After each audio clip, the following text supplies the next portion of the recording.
We are actually aiming for the 5th crown of the Philippines for the upcoming Miss Earth 2025, which will be held po in Okada, Manila on November 5. So hopefully makita po ng mga tao yung preparations natin because we're not just preparing physically and mentally, we're also preparing po for the question and answer. Because I believe that Miss Earth, more than any other pageants, they're very heavy on advocacy. So yun po talaga yung tinatrabaho natin. Hindi lang husay sa pagrampa at pananalita, kundi pangangalaga sa kalikasan at kaalaman sa mga isyong kinakaharap nito ang naging susi upang maipanalo ni Miss Bacoor Cavite, Joy Barcoma ang corona para sa Miss Philippines Earth ngayong taon. Dito kanya ring ibinahagi na hindi lamang sa pag-iensayo sa pagrampa, maging sa mga isyong dapat malaman ang kanyang inaasikaso bago ang gaganaping contest sa darating na buwan ng Nobyembre. We also had our meeting courtesy calls po with other yung mga dignitaries po natin from the Philippine government kung paano po tayo makaka-contribute sa Philippine landscape when it comes to taking care of the environment as well as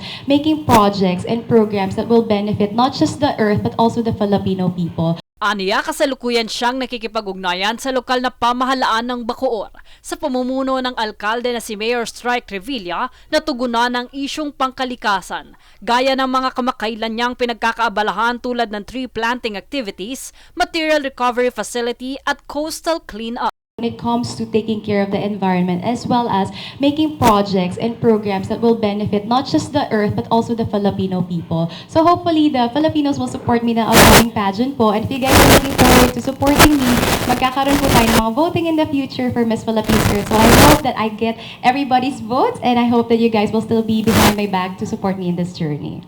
Bukod pa rito, umaasa ang kandidata na magiging suportado siya ng masa upang maipanalo ang corona sa pamamagitan ng mga online votes sa gaganaping presteryosong panipalak ngayong taon. Asking for your support once again for the international competition coming on November 5 in Okada, Manila.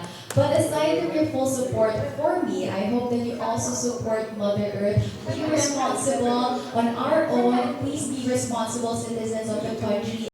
Jade Buhoy, nag-uulat para sa Golden Nation Network.